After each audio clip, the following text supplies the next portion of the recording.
where we will continue to bring some of the most relevant and pressing financial topics.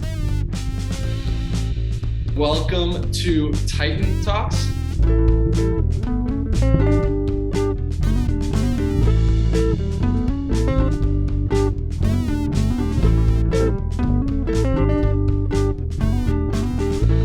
Welcome to Titan Talks. My name is Achula Mbegeni with Titan Investors. Today, we are going to be talking to Chris Mansky, the president at Mansky Wealth Management with the AUM of 395 million. Today's topic is investing through a downturn. Chris, thank you so much for taking the time to speak with us today. Now, you often speak at industry conferences. What in the market concerns industry insiders right now?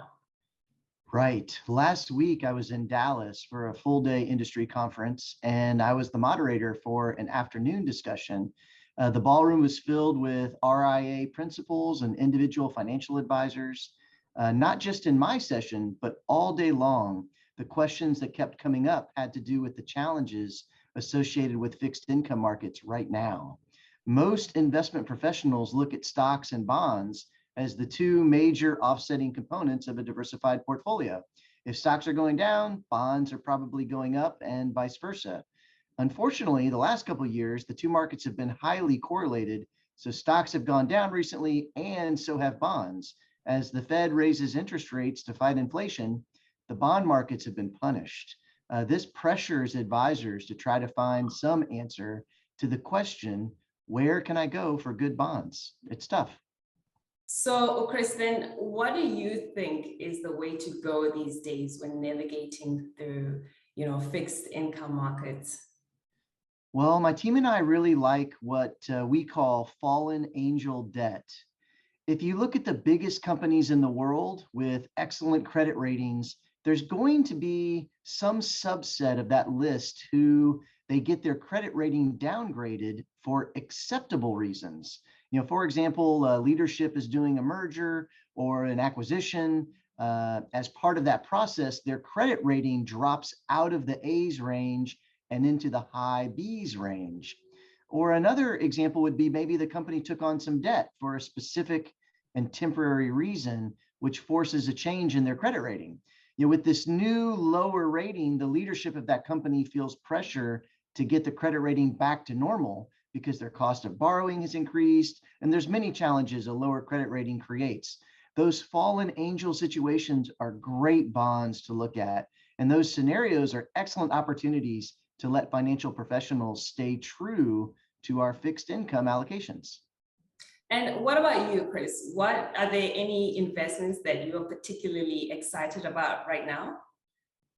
Yes, I'll transition to the stock market here. So 3 companies we're very excited about right now are International Paper, symbol IP, Walgreens, symbol WBA, and Verizon Communications, symbol VZ.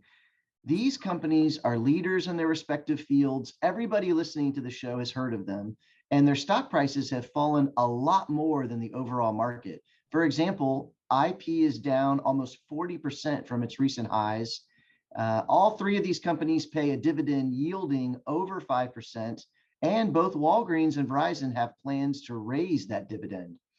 Their debt is low, their leadership is experienced. These are good companies at very attractive prices. We're excited about them. Oh, that's great. Now, you are an author and you wrote about investing through crisis. How does your advice differ from how most wealth managers, approach this?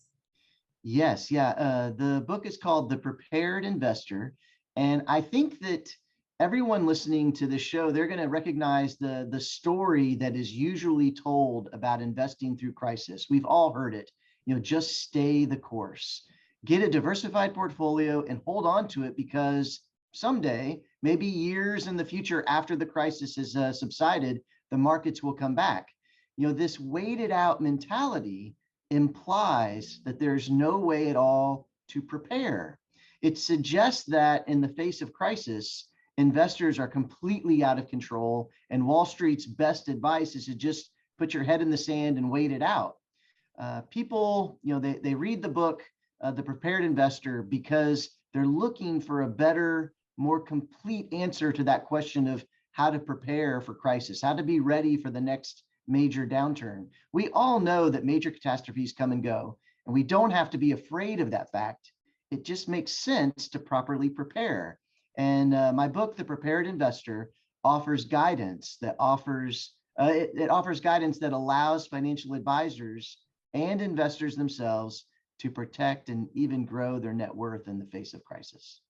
Right, and I think it's so relevant right now, and we're gonna hop right into, what's next for you. Can you tell us about your next book?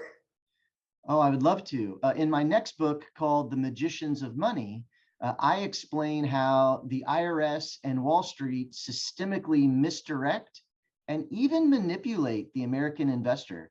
I pull back the curtain on 6 specific, incredibly prevalent illusions that Wall Street and the IRS perform every day.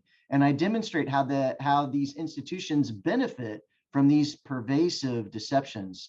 Readers will see how the 2 biggest financial institutions in our country actually encourage the public to consume instead of to save. And I make clear how they're constantly persuading investors to do unnecessary transactions in their portfolios.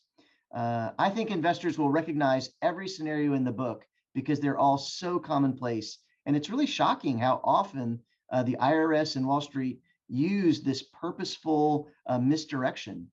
After reading The Magicians of Money, whether you're a beginning investor or a financial professional, you'll know how the tricks are performed and you'll have better control of your money and your financial future. Well, Chris, thank you so much. We most certainly cannot wait to indulge in your next book. It is definitely relevant, especially in these times. And I do want to take the time to, again, thank you for taking the time to sit with us today. And I think we'll conclude our talk today. Is there anything else that you'd like to close up with? Any advice that you'd like to give out there for, any last words? Sure. As a last word, I just want to appreciate you and Titan investors. I just really am grateful for this chance to, share a few thoughts. Absolutely. Thank you so much. And that's it from us at Titan Talk. Have a great day. You too. Thank you, Chris.